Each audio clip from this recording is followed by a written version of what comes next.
Tammy does too. I am recording. I believe I am as well. Go ahead, Alan. Okay. All right. Welcome, everybody.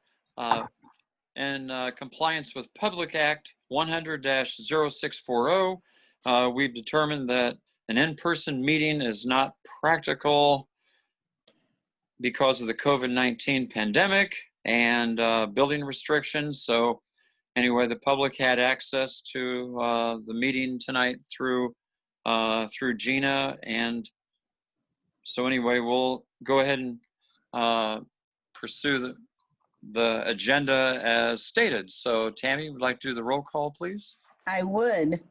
Mr. Cadwallader. Here. Mrs. Cole.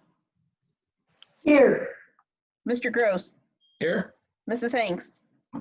Here. Mrs. Humphrey. Here. Mr. Laswell. Here. Mr. Sherwood. Here. Okay. All right.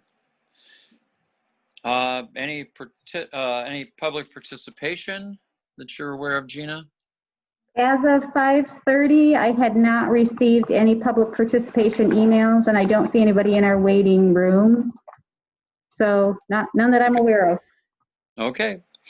We'll move along to the agenda review. Any additions, modifications to tonight's meeting?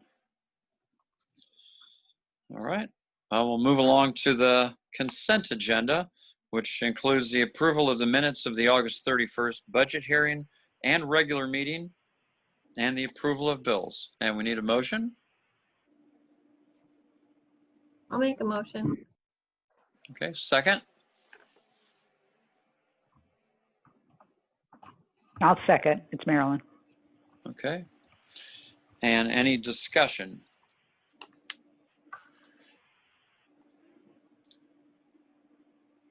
Okay, hearing none. Tammy, would you like to give us a roll call vote, please? Sure, Mr. Cadwallader. Yes. Mrs. Cole. Yes. Mr. Gross. Yes. Mrs. Hanks. Yes. Mrs. Humphrey. Yes. Mr. Laswell. Yes. And Mr. Sherwood. Yes. Okay, motion carried. And Ron, if you can let us know anything about the treasurer's report during the baseball game. Yeah, I don't have anything to add over what was in the packet. If Tammy has something, she can share, but I don't have anything above what was in the packet. Nope, we're good. Okay. Thanks, Ron. Okay, we'll move along to Gina and the director's report. Hi, everybody. My director's report is in your packet as always, and if you have any questions, let me know. Since our last meeting, we've had just over 3,000 people come into the library. Our average week is going up just a little bit to 757 a week or so. That's up about 15 people or so, so no major changes there. We're still at about 19 to 20 people per hour. And I was looking today, and there doesn't seem to be any clear patterns about which day is busiest on average. It seems to vary week by week. The Traveling Vietnam Memorial Wall was here last Wednesday through yesterday, Sunday. I think it was very successful. Was had paid to serve on that committee. Staff put together some book displays, take and makes for the kids.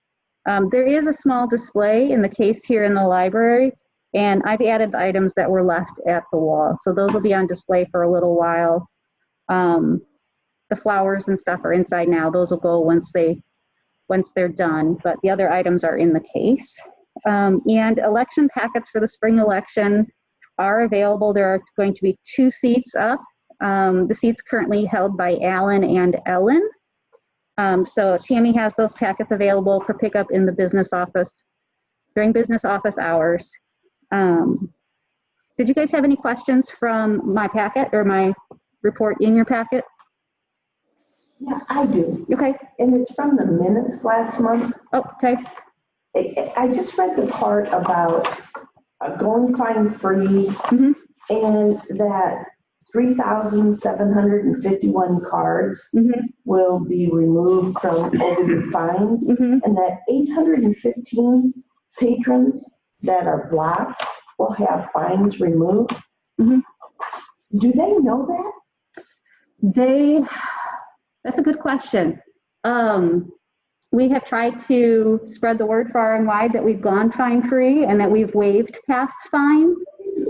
So if they know they've had those fines, but as far as a specific, we've wiped your card kind of thing, it would be very hard for us to do that because, well, just because we've taken our fines off, that does not necessarily mean their card is completely clear because we didn't have control over their transactions with other libraries. I get that. So that's why even some of those numbers, we didn't say those many people are now able to check out because we can only take off what we've assessed. Yeah. And so it was very hard and we couldn't particularly get a good report of once we've taken our stuff off, then that card is good to go because the way reporting worked. So, But should we send a letter and maybe the letter could say, there's a possibility that your card will be unblocked.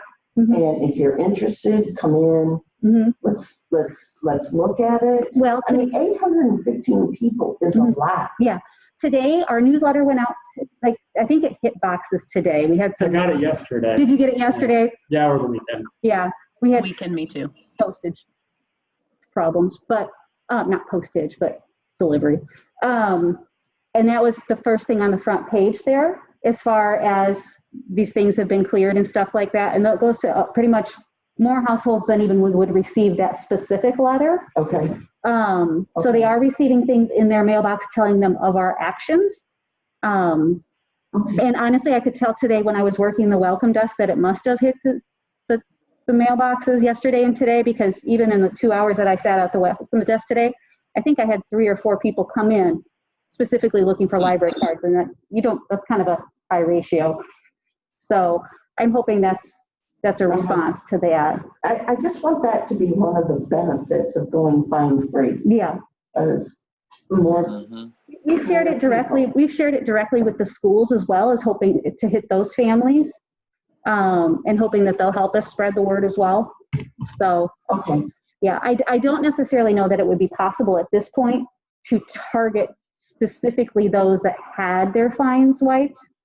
And I do have some concerns as to if they would read into that they would think they were completely free and clear and ready to go. Because I do know we've had several people come in even though we've tried to promote it as we've taken away overdue fines, we've had a lot of people who come in who have had lost items thinking those were gone. Mhm. And so then we have the conversation of, well, no, it's overdue fines, but lost items would still need to be replaced. So, Yeah, I was more concerned about blocked cards yeah. being unblocked. Yeah. When we were pulling the statistics for that, we could come up with the statistics I provided there as far as we took fines off of this many cards that had a block status, but it was very difficult to pull from those reports that specifically they went to unblocked because they have such wide use of their cards that they could have obligations to other libraries. Other libraries. Yeah. So, Okay. other questions?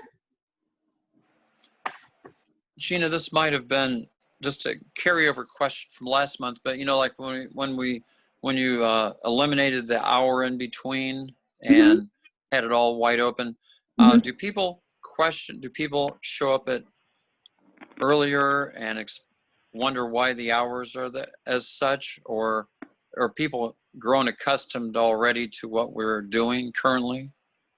I think there's a mix. I think there's less. I think they're becoming more used to it. There is still occasionally someone who will come on like a Tuesday morning, which is the day we open at noon, so that we can have evening hours, and then look at the door. I've had a conversation with somebody in the past. They're like, you said no, that we've had conversations about what day of the week it is. But earlier today, I thought the 30th was a month away. So, no judgment here. It's not. I do think removing that hour closure has probably reduced a lot of confusion. That it was there with good intentions, but when we determined that it wasn't necessary, I think it makes it more convenient for patrons. Yeah. I think the hours that you're open now are very good. That way people can the afternoon. People that do like the evenings can go then, so it works out better for their life and schedule. I will say that, like, I think people are happy that there's evening hours. By the last hour on Tuesdays and Thursdays, you can tell it drops off pretty significantly, it seems. Mm-hmm. But that's okay. It's still there if it's unavailable if people need be. Any others?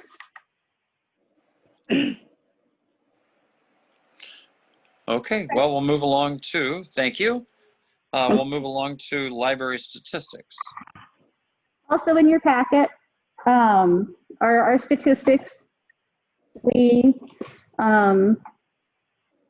obviously with shortened hours and closures and pandemic craziness, as everybody else is too, CERC is down.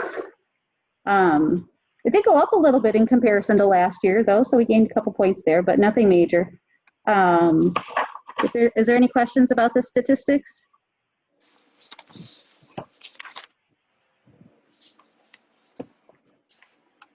Okay. Okay, well, we'll move along then to the discussion items. And first one being the public library per capita grant requirements standards to Illinois public libraries. Very good. So there's two discussion items on the agenda this month. The first one, the per capita grant requirements. The standards for the Illinois Public Libraries is a document put out through the State Library and Illinois Library Association that the State Library uses as part of their per capita grant application. It used to be that the state would pick a different chapter every year and you would look at it. They've decided to start fresh and review the whole document this year. Although it has not actually been published yet that those are the requirements. But we've kind of been told that through the grapevine, so it's better to get started on it. For this month, it was chapters 1 and 2. Chapter 1, the core standards. And I went through it and pulled some notes for discussion. The bylaws, obviously the board has long had bylaws. It might be time to kind of review them just to determine if there are some additional things that need to be in there. I would probably recommend making sure that Phil Lenzini is involved in that process from the bylaw standpoint. That's a pretty darn legal thing. Some of the things that are not in there that they call out in Appendix C are also things that are determined by law. So it honestly, in my non-legal opinion, the law is always going to trump your bylaws anyway. So I'm not sure if they actually have to be listed there. ALA statements, we have had those ALA statements in our policy manual for a long time. I feel pretty confident that some of them perhaps have been revised by ALA since then. So I'll bring you the new ones. I might also ask if it is something that the board needs to review every time that the ALA updates those statements, or if the board can make a statement that it goes with ALA statements, even as they revise. That's just kind of what happens.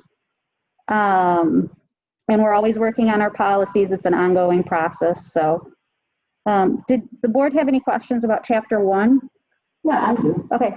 Do the MLS people in the library have continuing education requirements?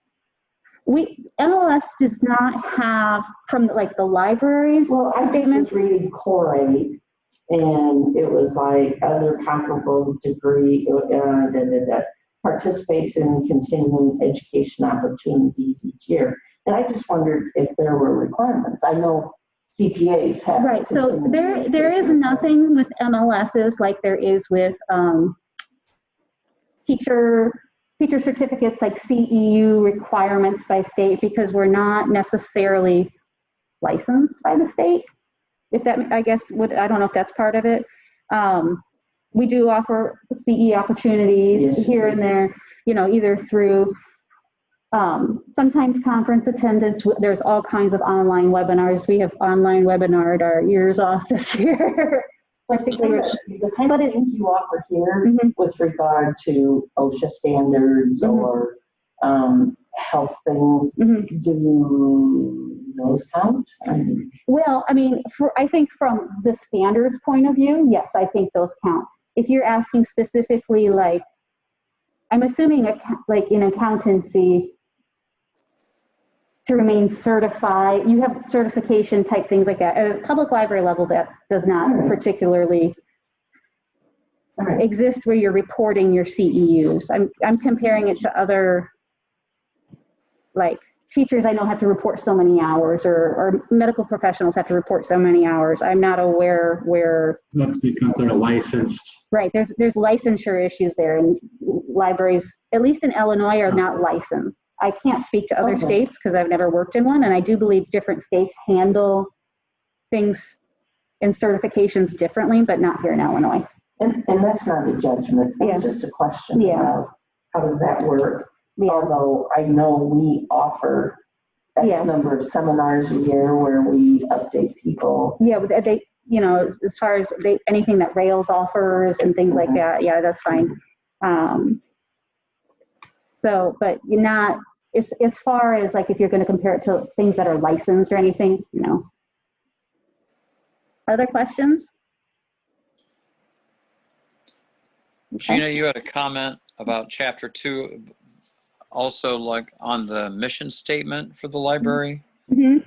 that's been the same since you've been here. Do you think your comment was to look into, should we revise that? And do you? I think it's probably just worth bringing to the board to see if they're still, you know, in bringing to the board and staff and just saying, it's not a bad mission statement by any means. And it works. It's just, yeah, Okay. I know it's been the same, I don't know, since I've been around. I couldn't tell you exactly when it became the mission statement. But those things are reviewed once in a while at other organizations just to make sure it's still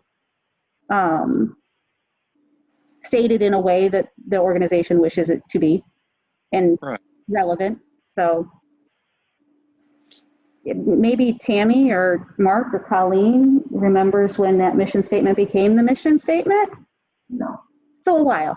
Yeah, my guess is probably back when we were doing the building plans.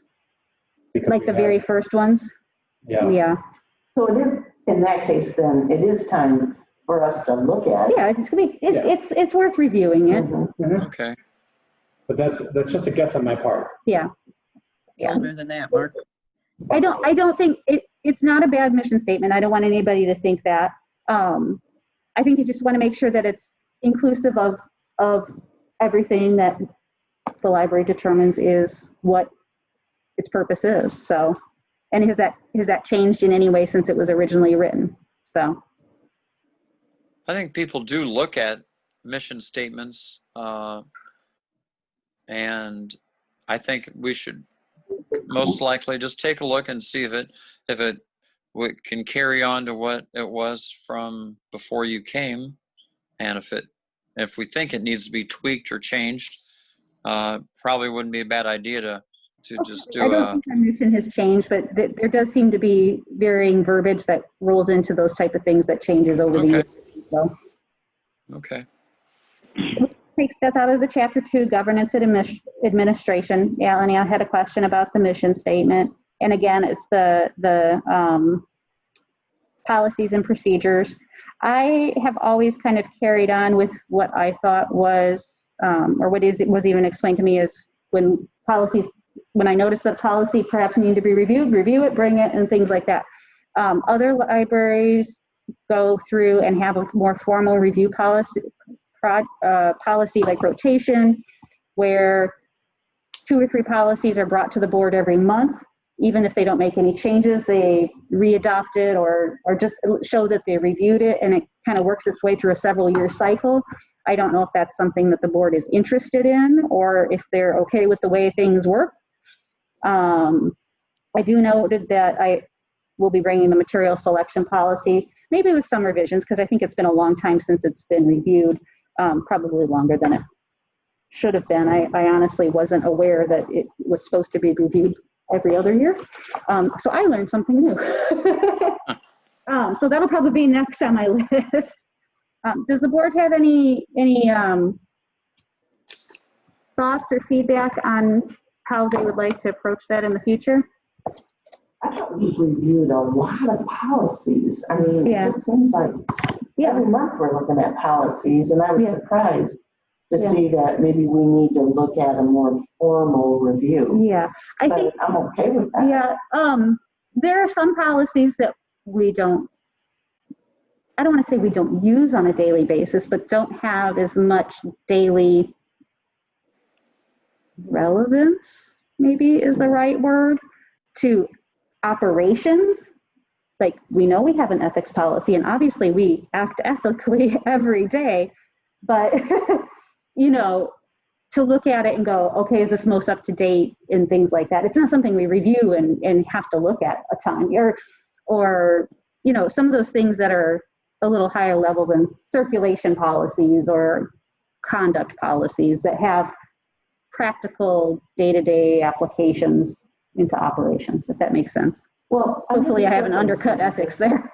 Under the circumstances with COVID, although I think you've ironed our way through that, do we have time now to set up a formal review policy? Well, I'm not saying this is something we need to start in the next 2 months by any means. I'm just looking for feedback if that's something you're interested in, or if you would prefer to continue the way we have been doing it. Well, let me ask you this. If we decided to start reviewing policies, do you have a list of the ones we've currently revised and we don't have to look at them again? Oh, yeah. I mean, there are like 10 on today's agenda.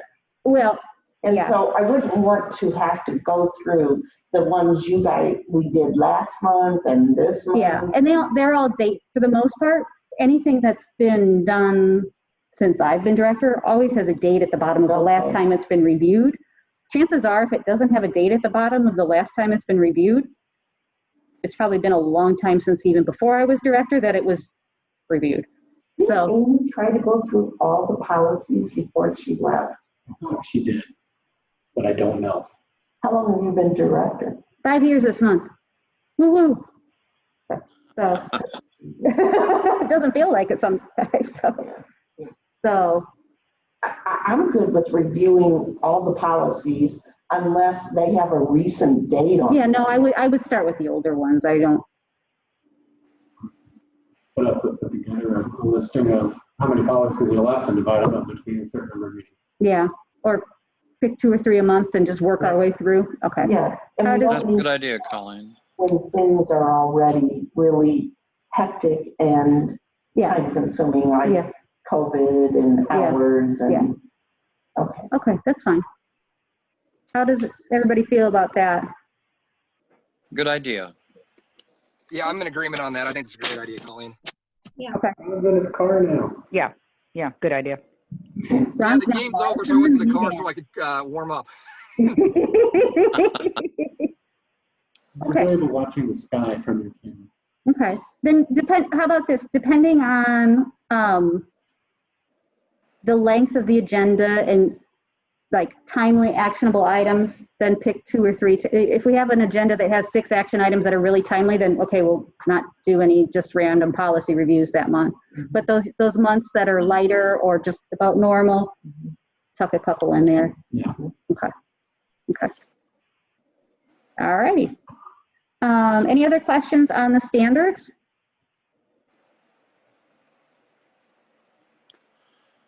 Okay. Nope. Should we move on All right. to Well, the, part any? B. Oh, go ahead. Go ahead. Part B is the audit. So in your packet was the draft of the annual audit from Clifton Larson Allen. I tried to send it early in case you wanted to fine tooth comb it. And the auditor did not have any necessarily new findings or recommendations this year. No new GASBs, no particular concerns or anything like that. We had new auditors this year. I mean, we're still the same company, but new people that were on site for field representatives. And I think it went okay. Tammy, do you have any feedback on that? Tammy sometimes works more closely with them because she is the keeper of the stuff. It went fine. I just show them where everything's at and they go to it. Any questions from the board on the audit or anything that you would like me to ask them?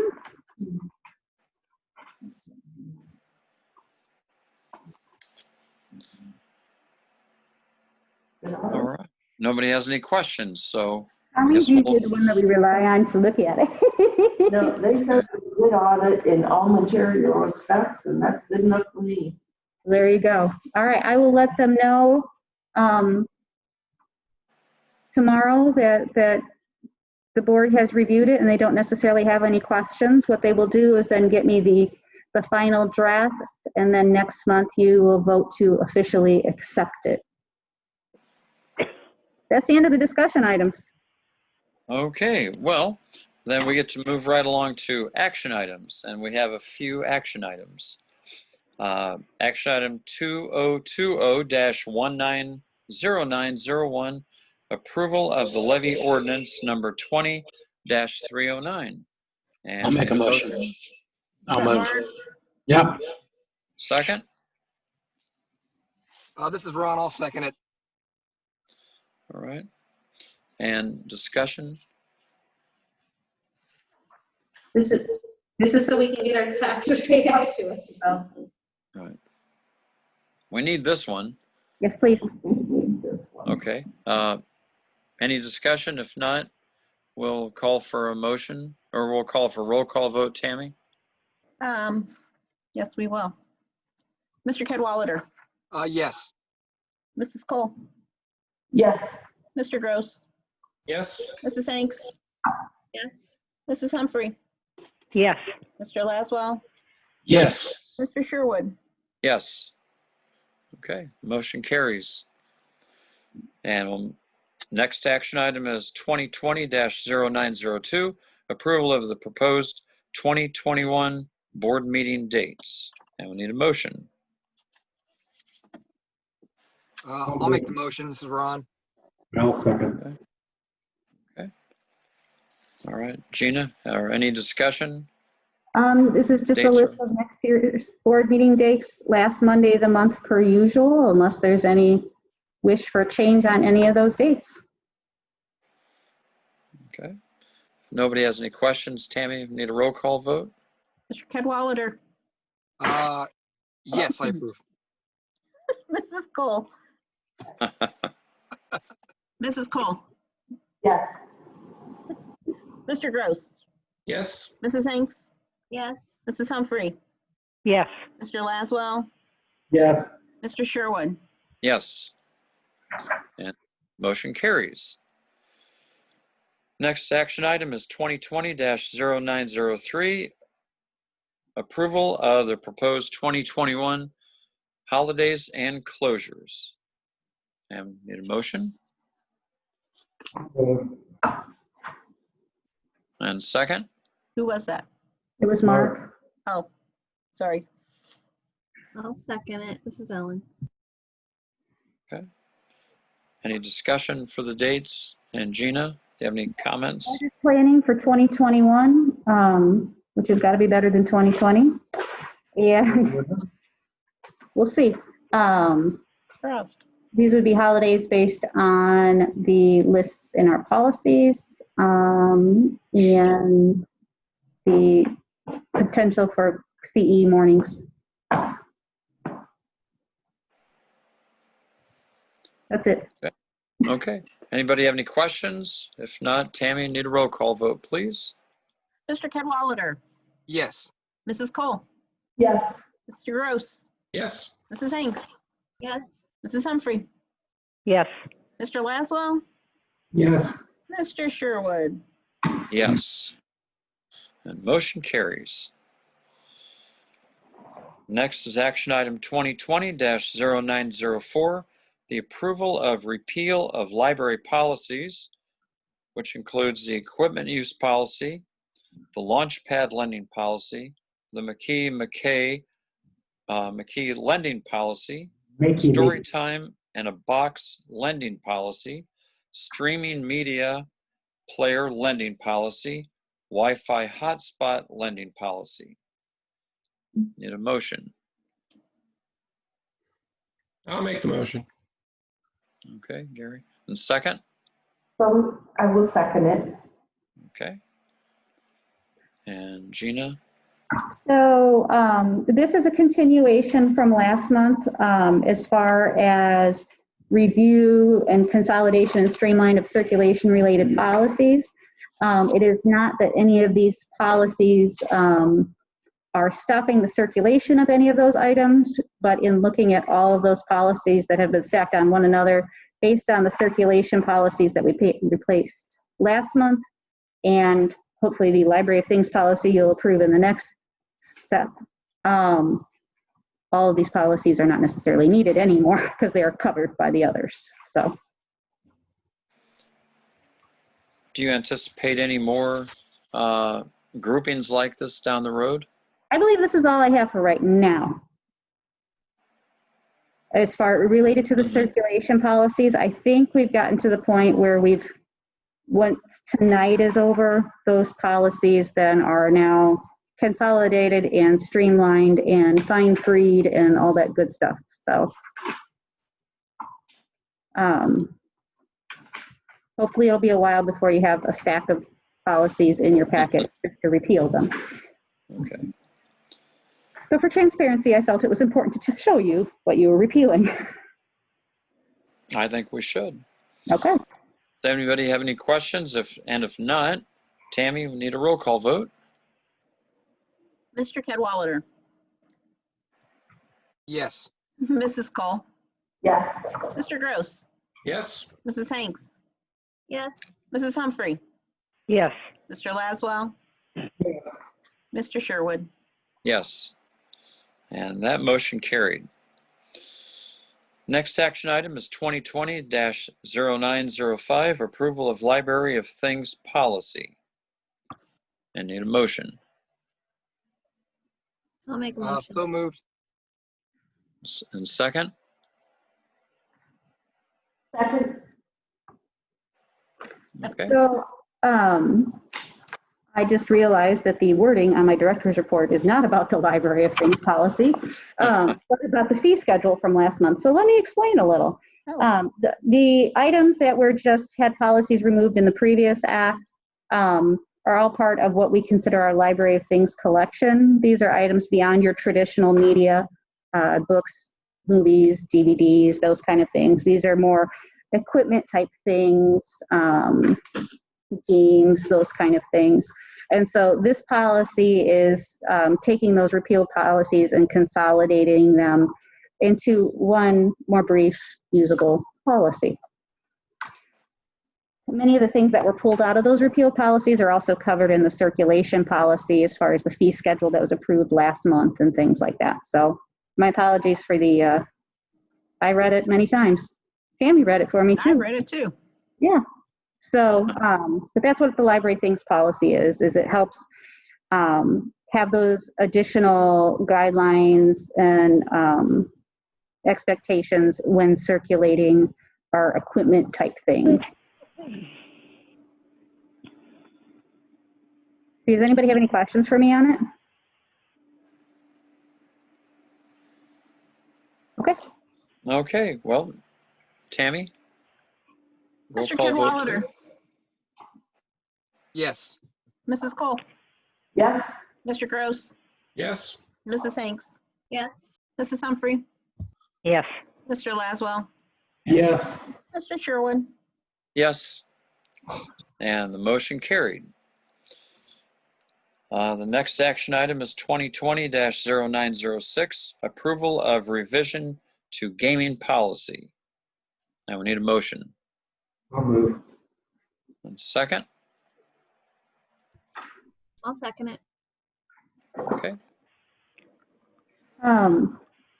This is very similar to the above. We do have a separate gaming policy, and since under normal circumstances, we do offer in-library gaming, we still needed a separate gaming policy. Most of the circulation-related type rules related to gaming now apply to the library things and circulation policies. But given that we have those new policies, there was a lot of redundancy in the gaming policy that could come out. So that's why the revision. Okay, does anybody else have any questions or comments? Okay. Tammy, a roll call vote, please. Mr. Cadwalader, Yes. Mrs. Cole, Yes. Mr. Gross, Yes. Mrs. Hanks, Yes. Mrs. Humphrey, Yes. Mr. Laswell, Yes. Mr. Sherwood. Yes. And the motion carried. And next action item is 2020-0907, approval of revision to the historical collection policy. And need a motion. A motion. Second? Mrs. Marilyn, I'll second. Similar vein, similar discussion. We looked at the historical collection policy. Our historical collection specifically does not circulate. It is for in-house use only. But because we were looking at, some collection policies and things like that, I took a look at it. The intent and the rules remain the same. There was some change in the verbiage based on what we call some of our service desks and things like that, but very minor changes. Did anyone have any questions about that?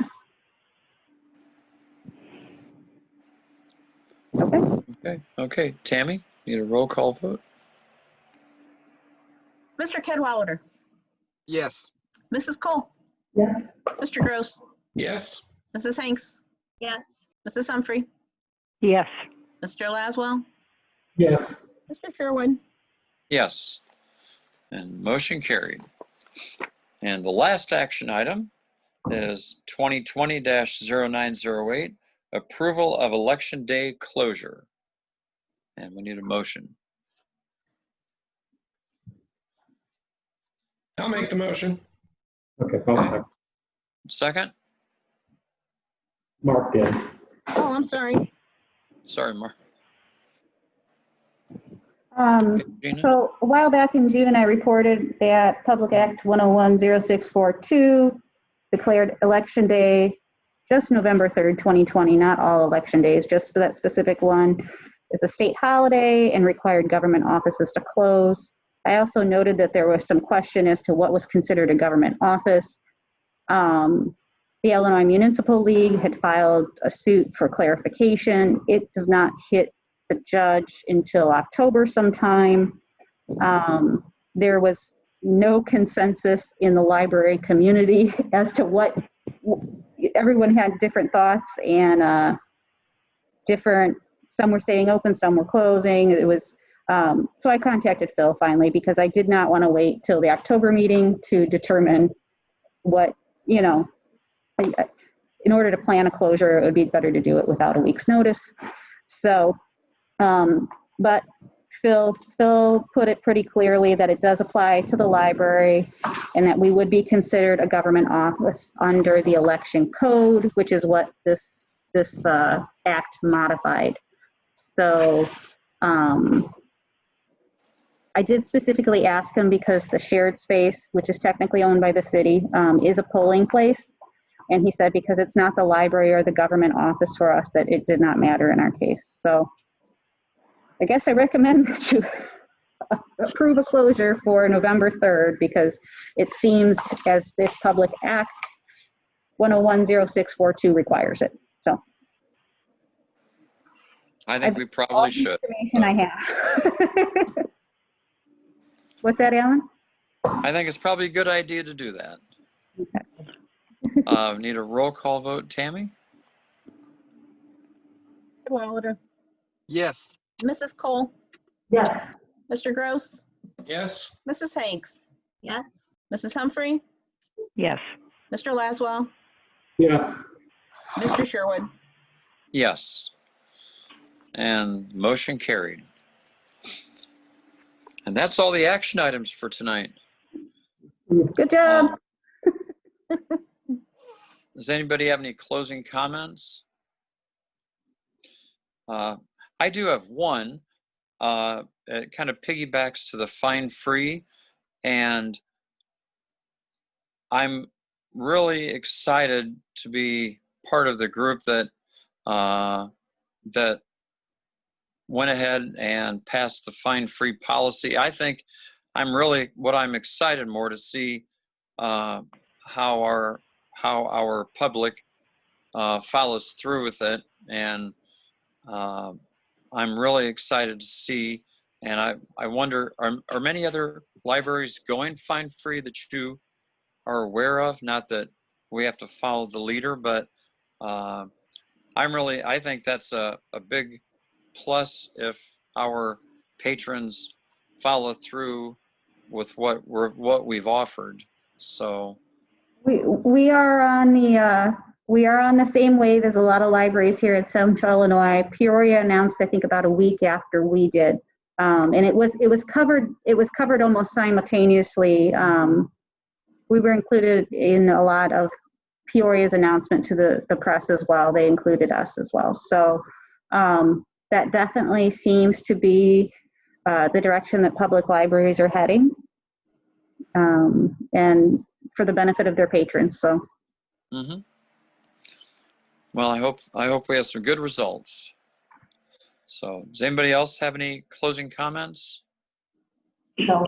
All right. Well, need a motion to adjourn until October 26th. So moved. There you go. Ron, was that you? Yeah, it was. Okay, thanks, Ron. And second? Second. Okay, need a roll call vote? Mr. Cadwalader, Yes. Mrs. Cole, Yes. Mr. Gross, Yes. Mrs. Hanks, Yes. Mrs. Humphrey, Yes. Mr. Laswell, Yes. and Mr. Sherwood. Yes. Motion carried, and hope you all have a great month, and we'll talk to you soon. Thank you. Thanks. Hey guys, I just want